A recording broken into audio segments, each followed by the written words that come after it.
Pesticide residue വലിയൊരു പ്രശ്നമാണ് അല്ലേ. അപ്പോൾ നമ്മൾ ഫീൽഡിൽ പോയപ്പോൾ നിങ്ങൾ എന്തൊക്കെ കണ്ടു? നിങ്ങൾ ഫീൽഡിൽ പോയപ്പോൾ കുറേ ക്രോപ്സ് ഉണ്ട് അല്ലേ. വലിയ ഏരിയയിൽ കൃഷി ചെയ്യുന്ന, ഇതുപോലെ വലിയ ഏരിയയിൽ കൃഷി ചെയ്യുന്നവരുണ്ട്, കുറച്ച് ഏരിയയിൽ വീട്ടിൽ കൃഷി ചെയ്യുന്നവരുണ്ട്, അങ്ങനെ ചെറുകിടയും വലിയ രീതിയിൽ ചെയ്യുന്നതായിട്ടുള്ള ആൾക്കാരും ഉണ്ട്. അപ്പൊ നമുക്ക് നിങ്ങളുടെ ഭാഗം എന്താണ്, നമ്മളിപ്പോൾ ഒത്തിരി പെസ്റ്റിസൈഡ് അല്ലെങ്കിൽ കെമിക്കൽസ് ഉപയോഗിച്ച് കഴിഞ്ഞാൽ അത് നമുക്ക് നമ്മുടെ ഫുഡ് ചെയിനിലെത്തി അല്ലെങ്കിൽ നമ്മൾ കഴിക്കുന്ന നമ്മുടെ ശരീരത്തിലെത്തി നമുക്ക് ഒത്തിരി ദോഷം വരുന്നു എന്നുള്ളതാണ് നമ്മുടെ ഒരു കൺസേൺ അല്ലേ.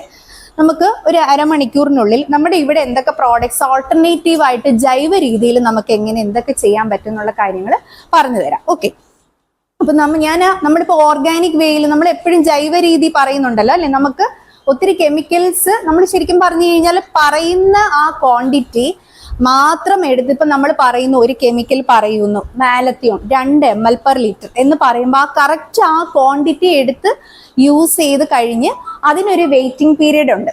അപ്പോൾ ചില കെമിക്കൽസിന് 2 ആഴ്ചയായിരിക്കും അല്ലെങ്കിൽ 3 ആഴ്ചയായിരിക്കും. ആ 3 ആഴ്ച കഴിഞ്ഞിട്ട് നമ്മളത് ഹാർവെസ്റ്റ് ചെയ്ത് നമ്മൾ കഴിച്ചു കഴിഞ്ഞാൽ ആ ഒരു പദാർത്ഥം നമ്മുടെ ഫുഡ് ചെയിൻ നമ്മൾ കഴിക്കുന്ന അതിൽ വരത്തില്ല, നമ്മുടെ ഉള്ളിൽ വരത്തില്ല. പക്ഷേ ഇതിൽ 2 മിസ്റ്റേക്കാണ് യഥാർത്ഥത്തിൽ ഫീൽഡിൽ നടക്കുന്നത്. നമ്മൾ 2 ml പറയുമെങ്കിൽ കർഷകൻ എന്ത് ചെയ്യും? 20 ml അടിക്കും. അപ്പൊ നമ്മളെ തെറ്റല്ല അല്ലെ, നമ്മൾ റെക്കമെൻഡ് ചെയ്യുന്നു. പക്ഷെ കർഷകന് 2 ml അടിക്കേണ്ട ഭാഗത്ത് 20 ml അടിച്ചാലേ പുള്ളിക്കാരന് അത് തൃപ്തിയാവുന്നുള്ളൂ. അപ്പൊ അധിക ക്വാണ്ടിറ്റി ഉപയോഗിക്കുന്നത് കൊണ്ടാണ് ശരിക്കും പറഞ്ഞു കഴിഞ്ഞാൽ. അല്ലാതെ ഈ കെമിക്കൽസ് വളരെ ദോഷമാണെന്ന് പറയാൻ പറ്റത്തില്ല. കാരണം അത്യാവശ്യ ഘട്ടങ്ങളിൽ നമുക്ക് ജൈവ രീതിയിൽ പോയി കഴിഞ്ഞാൽ നമുക്ക് നിയന്ത്രിക്കാൻ പറ്റിയെന്ന് വരത്തില്ല. ഓക്കെ, അപ്പൊ നമ്മൾ അലോപ്പതി മരുന്ന് കഴിക്കുന്നത് പോലെ തന്നെയാണ് കെമിക്കൽസ്. നമുക്ക് ഹെർബിസൈഡ് അല്ലെങ്കിൽ പെസ്റ്റിസൈഡ്, ഇൻസെക്ടിസൈഡ് ഒക്കെ കൊടുത്തു കഴിഞ്ഞാൽ അത് നമുക്ക് ആവശ്യമായ എമൗണ്ടിൽ നമ്മൾ കൊടുത്തു കഴിഞ്ഞാൽ ഒരു ദോഷവും ഇല്ല. പക്ഷെ അധിക എമൗണ്ടിൽ കൊടുക്കുന്നതാണ് ഒന്നാമത്തെ ദോഷം. രണ്ടാമത്തത്, നമ്മൾ അടിച്ച് സ്പ്രേ ചെയ്ത് കഴിഞ്ഞ് ഒരു അല്പകാലം ഒരു വെയിറ്റിംഗ് പീരീഡ് ഉണ്ട്, കുറച്ച് ദിവസം നമ്മൾ വെയിറ്റ് ചെയ്യണം. ഓക്കെ, അപ്പൊ അത് ഈ പെസ്റ്റിസൈഡ് അല്ലെങ്കിൽ ഈ കെമിക്കൽസ് അവിടെ ഇരുന്ന് ഡീഗ്രേഡ് ചെയ്ത് നോൺ ടോക്സിക് ആവും, വിഷമില്ലാത്ത പാർട്ടിക്കിൾസ് ആയിട്ട് മാറും. അപ്പൊ അതിനായിട്ട് നമ്മളൊരു വെയിറ്റിംഗ് പീരീഡ് കൊടുക്കണം. അങ്ങനെ കൊടുക്കാതെ നമ്മൾ ഇന്ന് അടിച്ചു ഒരാഴ്ചക്കുള്ളിൽ നമ്മൾ അത് പറിക്കുന്നു, ഹാർവെസ്റ്റ് ചെയ്യുന്നു, കഴിക്കുന്നു. അങ്ങനെ വരുമ്പോഴാണ് നമ്മുടെ ഉള്ളിൽ വരുന്നത്. മനസ്സിലാവുന്നുണ്ടോ? അപ്പൊ അതുകൊണ്ട് നമ്മൾ വെയിറ്റിംഗ് പീരീഡ് കൊടുത്ത് ചെയ്യുവാണെങ്കിൽ ശരിക്കും പറഞ്ഞു കഴിഞ്ഞാൽ വലിയ ദോഷമില്ല.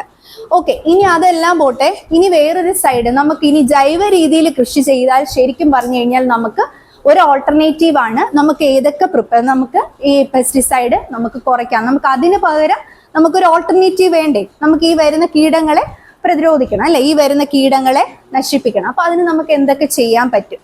അപ്പൊ ഇപ്പൊ ഞാൻ ഇവിടെ 2-3 കാര്യങ്ങൾ ഇവിടെ വെച്ചിട്ടുണ്ട്. ഇത് എന്താണ്? നിങ്ങൾ ഫീൽഡിൽ പോയപ്പോ എങ്ങാനും കണ്ടോ ഇങ്ങനെ ഒരു സാധനം തൂക്കിയിട്ടിരിക്കുന്നേ? ഇത് എന്തുവാണിത്? നിങ്ങൾ ഫീൽഡിലേക്ക് വിട്ടത് എന്തിനാണ്? റിയൽ ആയിട്ട് ഫീൽഡിൽ എങ്ങനെയാണ് കാര്യങ്ങൾ നടക്കുന്നതെന്ന് കാണാൻ വേണ്ടിയാണ് ഫീൽഡിലേക്ക് വിട്ടത്. അപ്പൊ ഫീൽഡിൽ ചില പന്തൽ, നിങ്ങൾ എന്താ കണ്ടത്? ഫീൽഡിൽ പന്തലിൽ എന്താണ് ഇട്ടിരുന്നത്? പയറായിരുന്നു ഉണ്ടായിരുന്നത്. വേറെ ഏതെങ്കിലും ക്രോപ്പ് ഉണ്ടായിരുന്നോ? വേറെ ഏത് ക്രോപ്പ് ഉണ്ടായിരുന്നു? തക്കാളി ഉണ്ടായിരുന്നു, ചീര ഉണ്ടായിരുന്നു. Very good. പിന്നെ എന്തുണ്ടായിരുന്നു? വഴുതന കണ്ടോ? ചെറുതായിട്ട്. മുളകുണ്ട്. Okay, very good. അപ്പൊ ഞാൻ ചോദിക്കുകയാണ്, നമുക്കിപ്പോ ജൈവ രീതിയിൽ കൃഷി ചെയ്യുന്നു, നമുക്ക് ഒത്തിരി ഇതൊന്നും അടിക്കണ്ട. അപ്പൊ അങ്ങനെയാണെങ്കിൽ നമുക്ക് ചെയ്യാൻ പറ്റുന്ന, നമ്മളിപ്പോ ഇവിടെ ചെയ്യുന്ന 2-3 പ്രോഡക്ട്സ് നമുക്ക് കാണിക്കാം. അത് കഴിഞ്ഞ് ഓൾട്ടർനേറ്റീവ് ആയിട്ട് നമുക്ക് ചെയ്യാൻ പറ്റുന്ന പ്രിപ്പറേഷൻസും ഞാൻ പറഞ്ഞു തരാം. ഓക്കെ, അപ്പൊ അത് നോട്ട് ചെയ്യുക. അത് നമ്മുടെ വീട്ടിലാണെങ്കിലും നമ്മളൊരു ഗ്രോ ബാഗിൽ കൃഷി ചെയ്യുമ്പോഴാണെങ്കിലും നമുക്ക് ചെയ്യാൻ പറ്റുന്ന പ്രിപ്പറേഷൻസ് ആണ്. നിങ്ങൾക്ക് ഇനി അഥവാ പ്രോജക്റ്റ് എന്തെങ്കിലും പ്രിപ്പയർ ചെയ്യണമെങ്കിൽ പോലും ഈ പ്രിപ്പറേഷൻസ് നമ്മൾ കോമൺലി യൂസ് ചെയ്യുന്ന ഈ പ്രിപ്പറേഷൻസ് നിങ്ങൾക്കത് പ്രസന്റ് ചെയ്യാം. അത് പ്രാക്ടിക്കലി നിങ്ങൾക്ക് ചെയ്ത് ഡെമോൺസ്ട്രേറ്റ് ചെയ്ത് കാണിക്കാം. മനസ്സിലാവുന്നുണ്ടോ? അപ്പൊ അങ്ങനെയും നിങ്ങൾക്ക് ചെയ്യാം. അപ്പൊ അത് ഏത് രീതിയിൽ നിങ്ങൾക്ക് പ്രസന്റ് ചെയ്യാന്നുള്ളത് നിങ്ങൾക്ക് നോക്കാം. അപ്പോൾ ഇത് പച്ചക്കറിയിലെ കായ്ച്ച കെണിയാണ്. ഇത് കെണിയാണ്. ട്രാപ്സ് കേട്ടിട്ടുണ്ടോ? നിങ്ങൾ കണ്ടിട്ടുണ്ടല്ലേ? അപ്പൊ ഇതിന്റെ അകത്ത് ഇതെങ്ങനെയാ? ഇങ്ങനെ ഒരു സാധനം മേടിച്ചു. ഓക്കെ, ഇതിന്റെ അകത്ത് ലേബലൊക്കെ ഇട്ടിട്ടുണ്ട്. ഈ ഒരു ട്രാപ്പിന് 115 രൂപയാണ് KVKയിൽ ഇവിടുന്ന് സ്റ്റോളിന് കിട്ടുന്നത്. ഇതെങ്ങനെയാ ഇത് ഉപയോഗിക്കുന്നത്? ഇതെങ്ങനെയാ ഉപയോഗിക്കുന്നത്? നമ്മൾ എന്ത് ചെയ്യും? ഇങ്ങനെ ഒരു ട്രാപ്പ് ഒരു ഇത് കിട്ടിക്കഴിഞ്ഞാ തൂക്കിയിടും. നമ്മൾ എന്ത് ചെയ്യണം? ആദ്യം ഇത് തുറക്കണം അല്ലെ. ഇത് തുറന്നതിന് ശേഷം ഇതിന്റെ അകത്ത് ഒരു ചെറിയൊരു ബോക്സ് ഉണ്ട്, ഒരു ചെറിയൊരു കട്ടയുണ്ട്. ഇത് കണ്ടോ?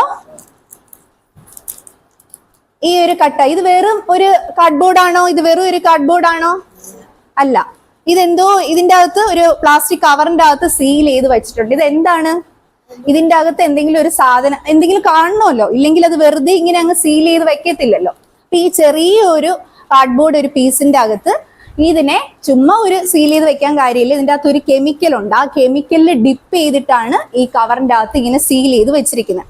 ആ കെമിക്കല് വേപ്പറൈസ് ചെയ്ത് പോകും. ഇത് തുറന്നു കഴിഞ്ഞാൽ അതങ്ങ് ഇവാപറേറ്റ് ചെയ്ത് പോകും. ഓക്കെ, അപ്പൊ അതുകൊണ്ടാണ് അത് ഫ്യൂംസ് ആയിട്ട് ഒത്തിരി അങ്ങ് വോളറ്റലൈസേഷൻ വരും. ഓക്കെ, ഇങ്ങനെ വേപ്പേഴ്സ് ആയിട്ട് കൺവേർട്ട് ചെയ്ത് പോകും, ലോസ് വരും. അതുകൊണ്ടാണ് ഇതിനെ നമ്മൾ ആദ്യം സീൽ ചെയ്ത് വെച്ചിരിക്കുന്നത്. അപ്പൊ നമുക്ക് കയ്യിൽ കിട്ടിയ ഉടനെ നമ്മൾ ഇതിനെ അങ്ങ് റിമൂവ് ചെയ്തിട്ട് ഈ ചെറിയ ആ പീസ് കട്ടയെടുക്കും. അപ്പൊ ഈ കട്ട എന്ന് പറയുന്നത് അത് എന്തോ ഒരു കെമിക്കലിൽ മുക്കി വെച്ചിട്ട് എടുത്തിരിക്കുന്ന കട്ടയാണ്. അത് എന്താണ്? എന്ത് കെമിക്കലാണ്? എന്തോ ഒരു ഫിറമോൺ ആണ്. ഫിറമോൺ എന്താണ്? നമുക്ക് അട്രാക്ട് ചെയ്യാനാണ് അല്ലേ? ഒരു സാധനം, അത് വേറെ ഒരു ഹോർമോൺ ആണ് അല്ലെ? നമ്മളത് റിലീസ് ചെയ്യുമ്പോൾ ഒരു ഹോർമോൺ നമ്മുടെ ബോഡിയിൽ നിന്ന് തന്നെയാണ് ഒരു ഹോർമോൺ റിലീസ് ചെയ്യുമ്പോൾ വേറൊരു ആളെ നമ്മൾ അട്രാക്ട് ചെയ്യുന്നു അല്ലേ? അപ്പോൾ മെയില് ഫീമെയിലിനെ അട്രാക്ട് ചെയ്യുന്നു അല്ലേ? ഫീമെയില് മെയിലിനെ അട്രാക്ട് ചെയ്യുന്നു. ശരിക്കും ഒരു ഹോർമോൺ ആണ്. അപ്പോൾ ഇത് ഫിറമോൺ ആണ്. അപ്പോൾ ഇതിൻ്റെ അകത്ത് ക്യുലൂർ എന്ന് പറയുന്ന ഒരു ഹോർമോൺ, ക്യുലൂർ CULURE, അതിൻ്റെ അകത്ത് മുക്കിയെടുത്ത ബോക്സസ് ആണ് ഇത്. അപ്പൊ ഇത് ഇതിൻ്റെ അകത്ത് വെക്കുന്നു. Okay, thank you. അതിന് ശരി ശരി, ലേബിൾ ചെയ്തിട്ടില്ല. രണ്ടും കഴിച്ചിലൊരു കുഴപ്പമില്ല. അപ്പൊ ഇത് നമ്മളത് കട്ട് ചെയ്തു, ഇത് പുറത്തെടുത്തു. ഈ ചെറിയ ബോർഡിനെ, ഈ ഒരു കയർ കണ്ടോ? ഈ ഒരു കയറിന്റെ അകത്ത് നമ്മളിങ്ങനെ കെട്ടി ഇതിൻ്റെ അകത്ത് തൂക്കി പുറത്തു, ഇതൊരു ഹോളുണ്ട്. ഈ ഹോളിന്റെ പുറത്തുകൂടി ഈ കയറ് വരുന്ന രീതിയിൽ കെട്ടി മാവില്, ഇതിപ്പോ എന്താ പച്ചക്കറി തൂക്കിയിടും. ഓക്കെ, അപ്പൊ ഇതെന്താ സംഭവിക്കുന്നേ?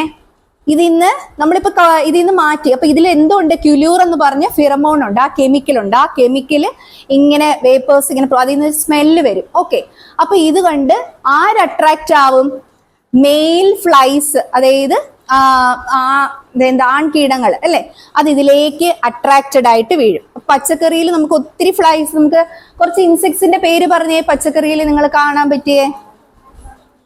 ഇത് കുറച്ച് ഇൻസെക്ട്സ്, നിങ്ങൾ വെള്ള കളറിലുള്ള വൈറ്റ് ഫ്ലൈസ് കണ്ടിട്ടുണ്ടോ? വെള്ളീച്ച, കറുത്ത കുഞ്ഞ് ഏഫിഡ്സ് എന്നൊക്കെ പറഞ്ഞ് നിങ്ങൾ അങ്ങനെ ഒരു നീരൂറ്റി കുടിക്കുന്ന പ്രാണികളൊക്കെ കണ്ടിട്ടുണ്ടോ? പയർ ഇലയൊക്കെ നിങ്ങളിങ്ങനെ പയറിന്റെ ഇലയൊക്കെ ഇങ്ങനെ എടുത്ത് നോക്കുമ്പോൾ ബാക്ക് സൈഡിൽ ചെറിയ പച്ച കളറിലും കറുത്ത കളറിലും ഉള്ള നീരൂറ്റി കുടിക്കുന്ന ചെറിയ ഇങ്ങനെ പോലെ പ്രാണികളൊക്കെ കാണും അല്ലെ? അപ്പൊ ഇങ്ങനെ വെള്ളീച്ച, മുഞ്ഞ അങ്ങനെയുള്ള പ്രാണികളൊക്കെ അട്രാക്ട് ചെയ്യും. ഓക്കെ, അപ്പൊ ഇതിലെ ആൺ ഈച്ചകള് വന്ന് ഇതിലേക്ക് അട്രാക്റ്റഡ് ആയി. ഓക്കെ, അപ്പൊ ഇതിൻ്റെ അകത്ത് ഒരു കെമിക്കൽ കൂടി ആഡ് ചെയ്തിട്ടുണ്ട്. അപ്പൊ ഇത് വന്ന് അട്രാക്റ്റഡ് ആയിട്ട് വന്ന് കെമിക്കലിലും കൂടി ടച്ച് ചെയ്ത്, ഇതിൻ്റെ അകത്ത് ഒരു കെമിക്കൽ കൂടി ഉണ്ട്. അപ്പൊ കെമിക്കലിലും കൂടെ വന്ന് വീണ് അതങ്ങ് ചത്തുപോകും. ഓക്കെ, അപ്പൊ ഇത് എത്ര അളവ് നിങ്ങൾക്ക് എത്ര തോന്നുന്നുണ്ട്? ഇത് എത്ര എണ്ണം വയ്ക്കണം? ഒരു ഉദ്ദേശം പറയാൻ പറ്റുമോ? ഇത് എത്ര എണ്ണം? ഇത് പ്രാക്ടിക്കലി നടക്കുന്ന കാര്യങ്ങളായതുകൊണ്ടാണ് എഴുതിയെടുക്കാൻ പറഞ്ഞത്. നമ്മൾ ഇത് ഫീൽഡിൽ എങ്ങനെയാണ് റിയൽ ആയിട്ട് ചെയ്യുന്നത്. ഇത് ഏകദേശം എത്ര, നിങ്ങൾക്ക് സെന്റ് ഒക്കെ പറഞ്ഞാൽ അറിയില്ലായിരിക്കും അല്ലേ? അങ്ങനെ കണക്ക് അറിയില്ലായിരിക്കും, എന്നാലും പറയാം. 15 സെന്റിനാണ് ഈ ഒരു ട്രാപ്പ് വെക്കുന്നത്. അപ്പൊ ഇത് നമുക്ക് ജൈവ രീതിയിൽ നമ്മളെ ഫീൽഡില് നമ്മളൊരു പച്ചക്കറി നട്ടിട്ടുണ്ടെങ്കിൽ ആ പച്ചക്കറിയിൽ വരുന്ന കീടങ്ങളെ, ആക്രമിക്കുന്ന കീടങ്ങളെ നമുക്ക് നേരത്തെ തന്നെ അതിനെ അട്രാക്ട് ചെയ്ത് കൊല്ലാം. മനസ്സിലായോ? നമുക്ക് അങ്ങനെ കുറെ കൊന്നു കഴിഞ്ഞാൽ നമുക്ക് ഈ പെസ്റ്റിസൈഡ് കെമിക്കൽസ് ഒക്കെ അടിക്കേണ്ട ആവശ്യം വരുന്നുണ്ടോ? ഇല്ല, അത് അവിടെ തന്നെ വീണ് ചത്തുപോകുന്നു അല്ലെ? അപ്പോ നെക്സ്റ്റ്, ഇനി ഇതെന്താ? ഇതും ഒരു കെണിയാണ്. ഓക്കെ, ഇത് എന്തിന്റെ കെണിയാണ്? മാവിലെ കായീച്ച കെണി. ഈ കെണി എന്ന് പറയാൻ കാര്യം എന്താണ്? ട്രാപ്പ്, ഒരു ട്രാപ്പാണ്, നമ്മൾ അറിയുന്നില്ല. ഈ കീടങ്ങൾ എന്താണ്? ഈ സ്മെല്ല്, നല്ല രസമുള്ള സ്മെല്ല് അട്രാക്ട് ചെയ്ത് അവരെ ആകൃഷ്ടരായിട്ടാണ് വരുന്നത്. പക്ഷെ അതൊരു കെണിയാണെന്ന് അവരറിയുന്നില്ല. കാരണം ഇതിൻ്റെ അകത്ത് അവരെ കൊല്ലാനുള്ള എന്തുണ്ട്? കെമിക്കൽ കൂടി വച്ചിട്ടുണ്ട്. അങ്ങനെയാണ് അവർ വന്ന് വീഴുന്നു, അവര് ചാകുന്നു അല്ലെ?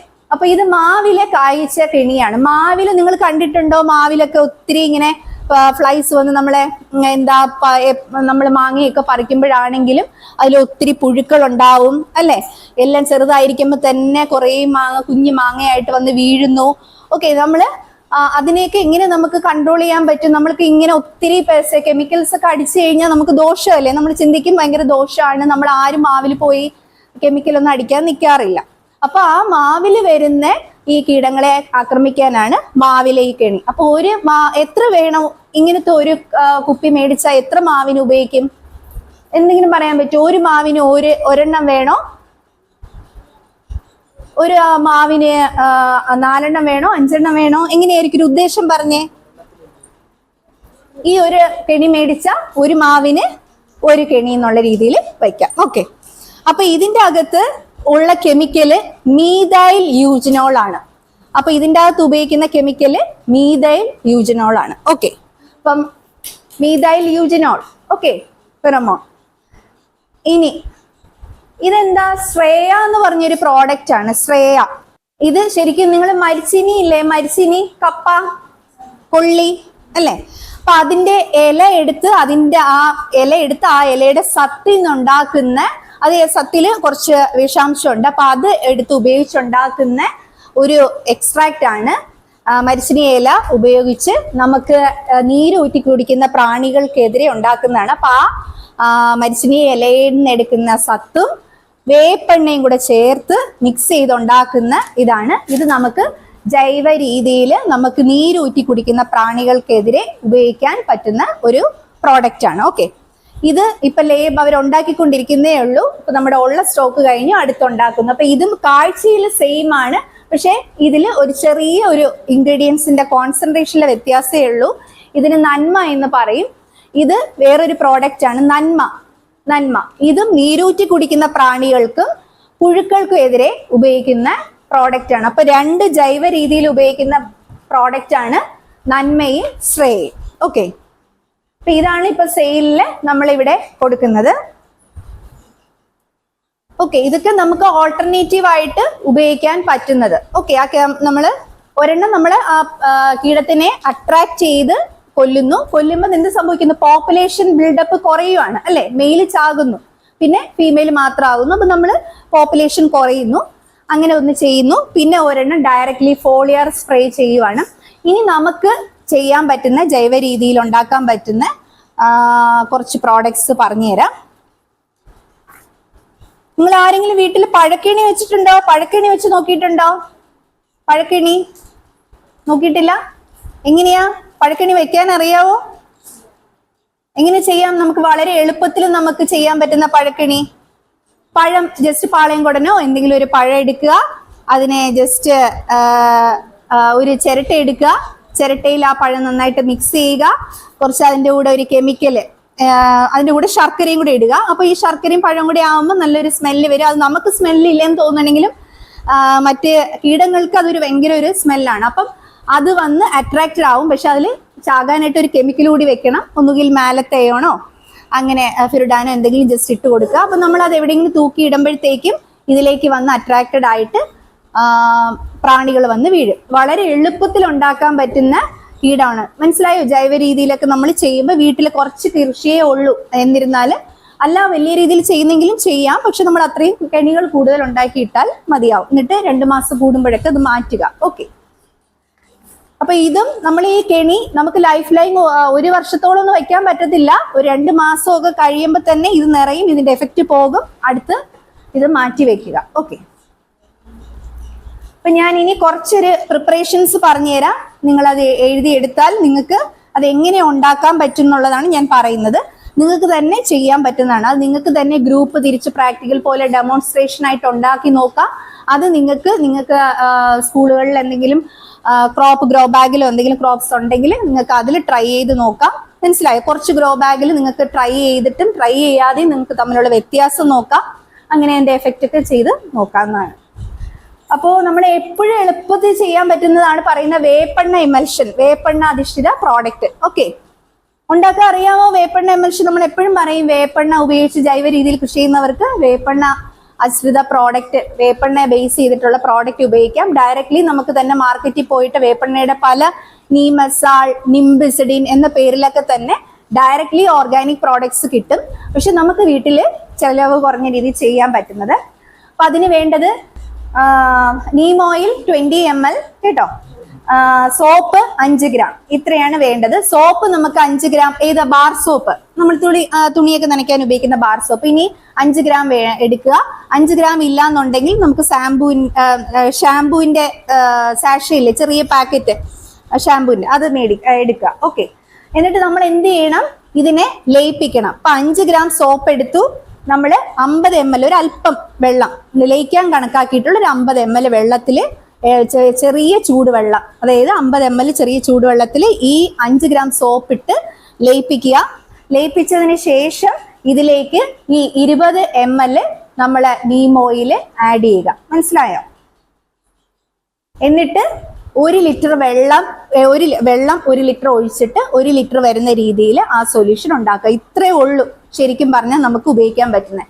അപ്പൊ ഇതിൽ നിന്ന് നമുക്ക് 5 ml അല്ലെങ്കിൽ 10 ml 1 ലിറ്ററിന് കണക്കാക്കിയിട്ട് നമ്മൾ ഫീൽഡിലേക്ക് സ്പ്രേ ചെയ്യാൻ ഉപയോഗിക്കാം. മനസ്സിലായി? അടുത്ത പുകയില കഷായം, വേഗത്തിൽ പറയാം. പുകയില കഷായം, 7 ലിറ്റർ പുകയില കഷായം ഉണ്ടാക്കാനായിട്ട് 100 ഗ്രാം പുകയില, 24 ഗ്രാം ബാർ സോപ്പ്, 7 ലിറ്റർ വെള്ളം. ഓക്കെ, അളവൊന്നുകൂടെ പറയണോ? 100 ഗ്രാം പുകയില, 24 ഗ്രാം ബാർ സോപ്പ്, 7 ലിറ്റർ വെള്ളം. അപ്പൊ ഇതിന്റെ അകത്ത് നമ്മൾ എന്താ ചെയ്യേണ്ടത്? 100 ഗ്രാം പുകയില എടുക്കണം. നമുക്ക് ഈ പുകയിലയെ മുക്കി വെക്കണം. 900 ml വാട്ടറിൽ ഈ പുകയില മുക്കി വെക്കണം. ടൊബാക്കോ ലീവ്സ്, പുകയില. ഓക്കെ, ഈ പുകയിലയിൽ എന്താണുള്ളത്? നിക്കോട്ടിൻ എന്ന് പറയുന്ന ഒരു കെമിക്കൽ ഉണ്ട്. അത് വളരെ ദോഷമാണ് ഇൻസെക്ട്സിന്. മനസ്സിലായോ? നിക്കോട്ടിൻ. അപ്പൊ അതുകൊണ്ടാണ് അത് കൺട്രോൾ ചെയ്യാൻ പറ്റുന്നത്. അപ്പോ നമ്മൾ 900 ml വെള്ളം എടുക്കുക. ഈ 100 ഗ്രാം പുകയില എത്ര നേരം മുക്കി വെക്കണം? ഒരു ദിവസം ഫുൾ മുക്കി വെക്കുക, 24 മണിക്കൂർ മുക്കി വെക്കുക. പിറ്റേ ദിവസം അതിനെ പിഴിഞ്ഞെടുക്കുക, അതിന്റെ അരിച്ചെടുക്കുക. അതിലേക്ക് നമ്മൾ സോപ്പ് ലൈൻ, ഇതിൻ്റെ അകത്തും ഉണ്ട് സോപ്പ് ലൈൻ ഉണ്ടാക്കുക. സോപ്പ് ലൈൻ ഉണ്ടാക്കണം എങ്ങനെയെന്ന് മനസ്സിലായല്ലോ?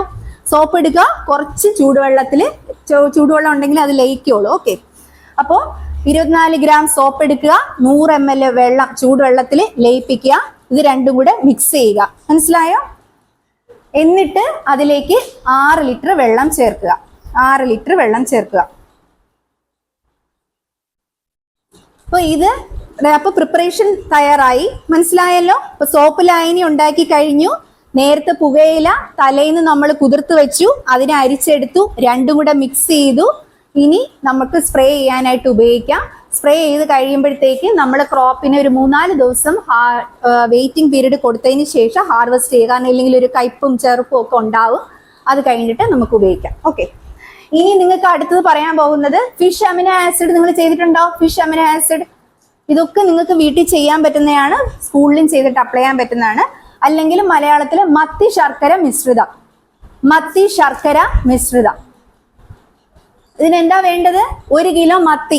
ഓക്കെ, ഏതെങ്കിലും ഫിഷ് മാർക്കറ്റിൽ പോയിട്ട് വളരെ മത്തിയുടെ വേസ്റ്റ് മേടിച്ചാലും മതി. ഓക്കെ, പഴകിയ മത്തിയോ വേസ്റ്റോ മേടിച്ചിട്ട് 1 കിലോ മത്തി വേണം. അതിനെ ചെറിയ ചെറിയ പീസുകളാക്കി ഒരു പ്ലാസ്റ്റിക് ബക്കറ്റിലോ എങ്ങാനും ഇടുക. ഒരു ലെയർ മത്തി ഇടുക. അതിന്റെ മുകളിൽ എന്തിടണം? ശർക്കര ഇടണം. ഓക്കെ, 1 കിലോ ശർക്കര വേണം. 1 കിലോ മത്തിയും 1 കിലോ ശർക്കരയും. അപ്പൊ മുകളിൽ ശർക്കര ചെറുതായിട്ട് കൊത്തിയരിഞ്ഞ് ഇടുക. എന്നിട്ട് എന്ത് ചെയ്യണം? ഇതിനെ വീണ്ടും കവർ ചെയ്ത് വയ്ക്കുക, ടൈറ്റ് ചെയ്ത് വെക്കുക. ഓക്കെ, സൺലൈറ്റ് ഒന്നും കൊള്ളാൻ പാടില്ല, വേറെ എയർ ഒന്നും കൊള്ളാൻ പാടില്ല. നല്ലവണ്ണം ടൈറ്റ് ചെയ്ത് വയ്ക്കുക. വെള്ളം ഒന്നും ആഡ് ചെയ്യാൻ പാടില്ല. ഓക്കെ, അപ്പൊ 1 മാസം കഴിയുമ്പോൾ ശരിക്കും നമുക്ക് ഒരു 1.5 ലിറ്റർ മത്തി മിശ്രിതം, ശർക്കര മിശ്രിതം റെഡിയാവും, നമ്മുടെ കയ്യിൽ കിട്ടും. അതിനെ പിന്നെ നമുക്ക് ഡൈല്യൂട്ട് ചെയ്ത് വെള്ളം ചേർത്തിട്ട് അതിൽ നിന്ന് 5 ml 10 ml ഒക്കെ എടുത്ത് 1 ലിറ്റർ വെള്ളത്തിൽ കലക്കി നമുക്ക് സ്പ്രേ ചെയ്ത് കൊടുക്കാം. മനസ്സിലായോ? അപ്പൊ ഇത് നമുക്ക് എത്ര നാൾ സ്റ്റോർ ചെയ്ത് വെക്കാൻ പറ്റും? ഇത് 3 മാസം വരെ നമുക്ക് ഈ എക്സ്ട്രാക്ട് നമുക്ക് സ്റ്റോർ ചെയ്യാൻ പറ്റും. അപ്പൊ ഇതിൽ എന്താ സംഭവിക്കുന്നത്? ശർക്കരയും മത്തിയും കൂടി ഇടുമ്പം ഫെർമെന്റ് ചെയ്ത് പുളിച്ച് അതിൽ നിന്നുള്ള മത്തിയിലൊക്കെയുള്ള അമിനോ ആസിഡ്, പ്രോട്ടീൻസ് വീടിച്ച് അമിനോ ആസിഡ് പുറത്തു വരും. അപ്പൊ ഇതിൻ്റെ അകത്തുള്ള ഒരു ഗുണം എന്ന് പറഞ്ഞു കഴിഞ്ഞാൽ പ്ലാന്റ് പ്രൊമോട്ടിംഗ് ആണ്. നമുക്ക് ഒത്തിരി ചെടി പൂക്കുന്നില്ല, കായ്ക്കുന്നില്ല എന്നൊക്കെ ഉണ്ടെങ്കിൽ ഈ fish amino acid extract spray ചെയ്ത് കൊടുത്താൽ നന്നായിട്ട് പൂക്കുകയും കായ്ക്കുകയും ചെയ്യും. ഓക്കെ, അതുപോലെ തന്നെ കീടങ്ങൾക്കെതിരെയായിട്ടും നല്ലതാണ്. പ്രത്യേകിച്ച് നെല്ലിലെ ചാഴിക്കെതിരായിട്ടാണ് ഈ ഒരു എക്സ്ട്രാക്ട് ഉപയോഗിക്കുന്നത്. ഓക്കെ, അപ്പോൾ നമുക്ക് വളർച്ചയ്ക്കായിട്ടാണ് ഉപയോഗിക്കുന്നതെങ്കിൽ 5 മുതൽ 10 ml 1 ലിറ്റർ വെള്ളത്തിന് കണക്കാക്കി ഉപയോഗിക്കാം. ഇനി ചാഴിക്കെതിരായിട്ടാണ് ഉപയോഗിക്കുന്നതെങ്കിൽ 15 മുതൽ 20 ml 1 ലിറ്റർ വെള്ളത്തിൽ. ഇതിൽ എന്തെങ്കിലും സംശയം ഉണ്ടോ? ഇത് നിങ്ങൾ ഒന്ന് ട്രൈ ചെയ്ത് നോക്കുക. കാരണം ഇവിടെ കർഷകർ വന്നിട്ട് പലരും ചെയ്യുമ്പോഴത്തേക്ക് അവർക്ക് നല്ല ഫീഡ്ബാക്ക് ഉള്ളതാണ്. ഇനി കുറച്ച് ലീഫ് എക്സ്ട്രാക്ട്സ് പച്ചിലകൾ ഉപയോഗിച്ചിട്ട് നമുക്ക് എങ്ങനെ, ഇപ്പൊ ഒരു പച്ചില ഉപയോഗിച്ചിട്ടുള്ള ഒരു സംഭവം കണ്ടല്ലോ, മരിച്ചിനി ഇല സത്ത് ഉപയോഗിച്ചിട്ട് നമുക്ക് വേപ്പെണ്ണയും കൂടെ ചേർത്തിട്ട് നമുക്കൊരു മിശ്രിതം ഉണ്ടാക്കാമെന്ന്. ഇത് CTCRI ഡെവലപ്പ് ചെയ്ത്. എന്താണ് ഈ CTCRI? Central tuber crop research institute, കേന്ദ്ര കിഴങ്ങ് ഗവേഷണ കേന്ദ്രം. അത് എവിടെയാണ്? ശ്രീകാര്യം. എവിടെയാണത്? തിരുവനന്തപുരത്ത്. ഓക്കെ, അവര് ഡെവലപ്പ് ചെയ്ത ടെക്നോളജിയാണ്. ഓക്കെ, ഇതിന് വേണ്ടത് കുറച്ച് ഇലകളാണ്. പാല് പോലെ കറയുള്ള ചെടികൾ 5 വിഭാഗം തര ഇലകൾ വേണം. ആദ്യത്തെ ഇല എഴുതിക്കോളൂ, പാല് പോലെ കറയുള്ള ചെടികൾ. അതിൽ വരുന്നത് അരളി, കള്ളിച്ചെടി കാക്ടസ് ഒക്കെ അറിയായിരിക്കുമല്ലോ, അത് വരുമ്പോഴത്തേക്കും കറ വരും അല്ലേ, ലാറ്റക്സ് വരും. ആവണക്ക്, എരുക്ക്, ഇതിൽ ഏതെങ്കിലും ഉണ്ടായിരിക്കണം. ഓക്കെ, പാല് പോലെ കറയുള്ള ചെടികൾ. 2 കയ്പുള്ള ചെടികൾ, കയ്പുള്ളവ, കറ്റാർവാഴ, വേപ്പ്, ചിറ്റമൃത്, തുമ്പ. ചിറ്റമൃത് ഒരു മെഡിസിനൽ പ്രോപ്പർട്ടി ഉള്ള ഒരു പ്ലാന്റ് ആണ്. ഓക്കെ, അത് 2ാമത്തെ വിഭാഗം. ഇനി 3ാമത്തെ കന്നുകാലികൾ സാധാരണ ഒഴിവാക്കുന്ന ചെടികൾ. അത് ഏതൊക്കെയാണ്? ആടലോടകം, കപ്പയുടെ ഇല, പിന്നെ കണിക്കൊന്ന. ഈ 3ൽ ഏതെങ്കിലും ഒക്കെ ഉണ്ടായിരിക്കണം. ഇനി 4ാമത്തെ കാറ്റഗറിയില് സുഗന്ധ സ്പൈസസ്, അതായത് മണം തരുന്ന സുഗന്ധമുള്ളവ, കരിനൊച്ചി, തുളസി. നിങ്ങൾ തുളസി കെണിയൊക്കെ കേട്ടിട്ടുണ്ടാവുമല്ലേ? തുളസി പിഴിഞ്ഞ് നമ്മൾ കെണിയായിട്ട്, കാരണം തുളസിയിലാണ് ഈ മീഥൈൽ, നമ്മളിപ്പോ ഒരു മീഥൈൽ യൂജനോൾ പറഞ്ഞില്ലേ, ആ കെമിക്കലൊക്കെ തുളസിയിൽ ധാരാളം ഉള്ളതാ, നാച്ചുറലി ഉള്ളതാ. അപ്പൊ അതുകൊണ്ട് ഈ കെമിക്കൽസ് ഒക്കെ കിട്ടാൻ വേണ്ടിയാണ് നമ്മൾ ഈ ഇത് എടുക്കുന്നത്. അടുത്തൊരു കാറ്റഗറി എന്ന് പറയുന്നത് രോഗകീടബാധ ഏൽക്കാത്ത ചെടി. അതേതാണ്? ഒരു എക്സാമ്പിൾ പറയാൻ പറ്റുമോ? അധികം രോഗകീട ഏൽക്കാത്ത ചെടി, മുരിങ്ങയില. ഇലകൾ സെപ്പറേറ്റ് പൊടിച്ചിട്ട് ഓരോ കിലോ വീതം വെച്ച് എടുക്കുക, അതിനെ പൊടിക്കുക, മൺപാത്രത്തിൽ 10 ലിറ്റർ മൺപാത്രത്തിൽ ഒഴിച്ച് വെള്ളം ഒഴിച്ച് വെക്കണം.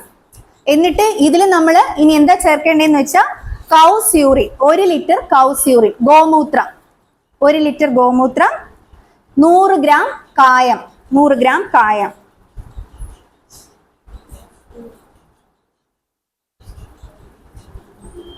ഓക്കെ, അപ്പൊ ഇതെല്ലാം കൂടെ വെച്ചിട്ട് ഒരു തുണി കൊണ്ട് ടൈറ്റ് ചെയ്യുക. എന്നിട്ട് ഈവനിങ് ഇത് ജസ്റ്റ് ഒന്ന് ഇളക്കി കൊടുക്കുക. അപ്പൊ ഒരാഴ്ച കഴിയുമ്പോഴത്തേക്കും ഈ പ്രിപ്പറേഷൻ ശരിയായിട്ട് കിട്ടും. അപ്പൊ ഇങ്ങനെ നമുക്ക് ചെയ്യാൻ പറ്റും. ഇതിനെ എടുത്ത് അരിക്കണം. അരിച്ചിട്ട് വീണ്ടും നമ്മൾ നേരത്തെ പറഞ്ഞതുപോലെ ഒരു 10 ml 1 ലിറ്റർ വെള്ളത്തിൽ കലക്കി കൊടുക്കുക. അപ്പൊ ഇനി 3 പ്രിപ്പറേഷൻ ആണ് ശരിക്കും ഉള്ളത്. നിങ്ങൾക്ക് പറഞ്ഞു തരാനായിട്ട് സമയമുണ്ടോന്ന് അറിയില്ല, 5 മിനിറ്റ് കൂടി ഉണ്ട്.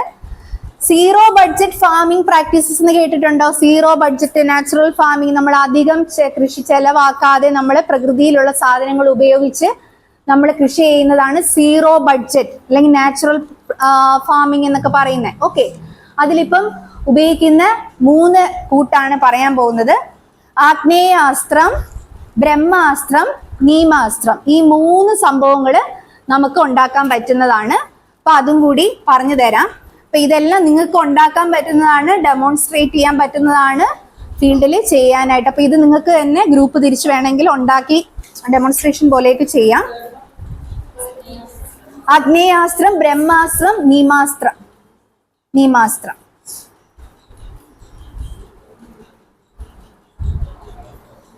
ഓക്കെ, പറഞ്ഞുതരട്ടെ, അളവ് പറഞ്ഞുതരട്ടെ. ഇതിൽ 10 ലിറ്റർ, ഇതിലെ കൂടുതൽ പ്രോഡക്ട്സ് നമ്മളെ ഇത് ഈ ഒരു 3 എണ്ണം ഉണ്ടാക്കുന്നതിന് നമുക്ക് ഒരിടത്ത് പശുവിന്റെ ഉൽപ്പന്നങ്ങൾ ഉണ്ടായിരിക്കണം. ഉൽപ്പന്നം എന്ന് പറയുന്നത് എന്താ? പശുവിന് ചാണകം, ഗോമൂത്രം, അങ്ങനെയുള്ള കാര്യങ്ങൾ ഉണ്ടായിരിക്കണം. അതാണ് ഈ നാച്ചുറൽ ഫാമിംഗ് അല്ലെങ്കിൽ സീറോ ബഡ്ജറ്റ് ഫാമിംഗ് എന്ന് പറയുന്ന ചെലവ് കുറഞ്ഞ രീതിയിലുള്ള കൃഷിയിലെ ഏറ്റവും പ്രധാനം. അപ്പൊ ആദ്യം വേണ്ടത് 10 ലിറ്റർ ഗോമൂത്രം. 10 ലിറ്റർ ഗോമൂത്രത്തിൽ 1 kg 1 കിലോ പുകയില, പൊടിച്ച പുകയില ഇടണം. പുകയില നേരത്തെ പറഞ്ഞില്ലേ, ടൊബാക്കോ 1 kg എടുക്കുക, അത് പൊടിച്ചത് 10 ലിറ്റർ ഗോമൂത്രത്തിൽ ഇടുക. പ്ലസ് അതിൻ്റെ കൂടെ 1/2 കിലോ വീതം വെളുത്തുള്ളി പച്ചമുളക് ചതച്ചത്. വെളുത്തുള്ളി 1/2 കിലോ എടുക്കണം, പച്ചമുളക് 1/2 കിലോ എടുക്കണം. അത് 1/2 കിലോ വീതമാണ് ഓരോന്നും. അതിനെ ചതച്ച് ഇതിൻ്റെ കൂടെ ഇടുക.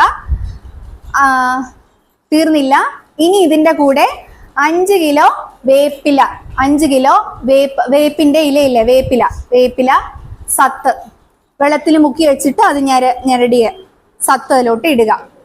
എന്നിട്ട് ഇതിനെല്ലാം കൂടി തിളപ്പിച്ച് വറ്റിക്കുക. കുറച്ച് ഒരു പകുതിയോളം വറ്റിക്കുക. തിളപ്പിച്ചിട്ട് വറ്റിച്ച് തണുത്ത് 24 മണിക്കൂർ വയ്ക്കുക. അത് കഴിയുമ്പോൾ തന്നെ അത് പുളിക്കും. അത് നമുക്ക് അരിച്ച് യൂസ് ചെയ്യാൻ പറ്റുന്നതാണ്. ഇതൊക്കെ ജൈവ രീതിയിൽ ചെയ്യാൻ പറ്റുന്ന ഓൾട്ടർനേറ്റീവ് സൊല്യൂഷൻസ് ആണ് പറയുന്നത്. മനസ്സിലായോ? അപ്പോൾ എപ്പോഴും നമ്മൾ വേപ്പെണ്ണ മാത്രം ഉപയോഗിച്ച് 2 ആഴ്ച കൂടുമ്പോൾ അടിച്ചുകൊണ്ടിരിക്കരുത്. കീടങ്ങൾ കുറയത്തില്ല. കീടങ്ങൾ ഭയങ്കര ബുദ്ധിശാലികളാണ്. അവർ ഒന്നിൽ അഡ്ജസ്റ്റഡ് ആയി കഴിഞ്ഞാൽ അവർക്ക് പിന്നെ അതിൽ നമ്മൊന്നും പോകത്തില്ല.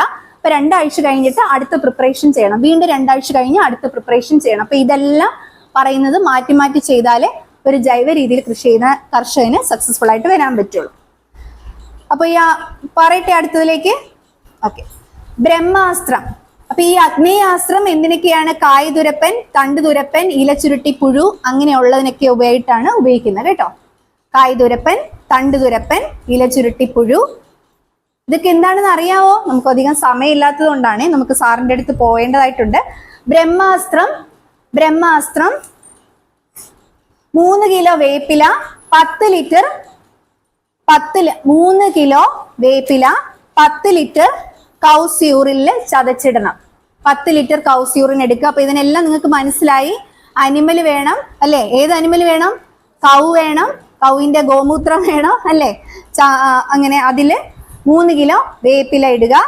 എന്നിട്ട് വേണ്ടത് സീതപ്പഴം അല്ലെങ്കിൽ ആത്തച്ചക്ക. കേട്ടിട്ടുണ്ടോ? സീതപ്പഴം ആത്തച്ചക്ക ഉണ്ടാവുമല്ലോ, അതിൻ്റെ ഇല, പോംഗ്രനേറ്റ് മാതളത്തിൻ്റെ ഇല, പപ്പായയുടെ ഇല, പേരയുടെ ഇല എന്നിവ 2 കിലോ വീതം ഈ പറഞ്ഞ നേർത്ത കൂട്ടിലേക്ക് ഇടുക, ഗോമൂത്രത്തിലേക്ക് ഇടുക. മനസ്സിലായോ? ഏതൊക്കെ ഇലയാണ് വേണ്ടത്? സീതപ്പഴം അല്ലെങ്കിൽ ആത്തച്ചക്കയുടെ ഇല, പോംഗ്രാനൈറ്റ് മാതളത്തിന്റെ ഇല, പപ്പായയുടെ ഇല, നമ്മുടെ പേരയുടെ ഇല, ഇതെല്ലാം ചേർത്ത് ഇടുക.